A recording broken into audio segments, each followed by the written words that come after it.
3 Ağustos 2007 günü Doğu Türkistan'daki Çin medyasında "Radikalizm yemekten başlar" başlıklı bir makale yayınlandı. Makalede Doğu Türkistan'daki helal gıda anlayışının bölücülük, radikalizmin kaynağı olduğu, yasal yol ile ortadan kaldırılmasının şart olduğu ileri sürüldü. Konuyla ilgili açıklama yapan Doğu Türkistan Enformasyon Merkezi Başkanı Karakaş, "Doğu Türkistan'da bıçak kemiğe dayandı. İşgalci Çin bu kez Müslümanların helal gıda anlayışını hedef aldı. Ne yazık ki bu kadar baskı ve zulüm karşısında ne Türk dünyası ne de Uygur örgütleri hiçbir şey yapamıyor.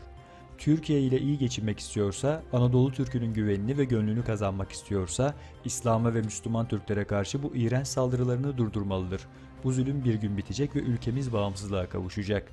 Doğu Türkistan'daki ve gurbetteki tüm Uygurlar sabırlı olmalıdır" ifadelerini kullandı. Strateji uzmanı Sayın Şevket Apohan, son günlerde gündeme gelen ve sıcak tartışmalara sebep olan Dışişleri Bakanı Çavuşoğlu'nun Çin'deki açıklamaları yolundaki iddiaları değerlendirdi ve çok önemli açıklamalarda bulundu.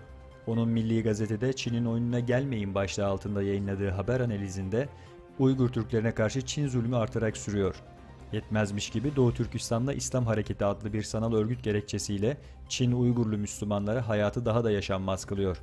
Türkiye ise Çin'in toprak bütünlüğüne destek mesajı veriyor ifadelerine yer verildi.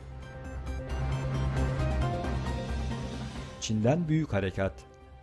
Çin ordusu yaklaşık 4 gün sürecek dev ölçekli askeri tatbikat nedeniyle Sarı Deniz'in büyük bölümünde geçici sefer yasağı ilan edildiğini bildirdi. ABD resmen çekiliyor. ABD yönetimi Paris İklim Anlaşması'ndan çekileceğini Birleşmiş Milletler'e resmi olarak bildirdi. Güney Kore'den Kuzey Kore'ye görüşme sinyali.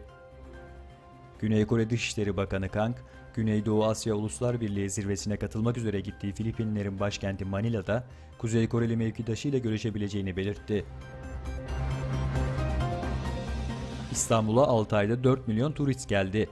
İstanbul'u yılın ilk 6 ayında dünyanın dört bir köşesinden 4.385.153 turist ziyaret etti.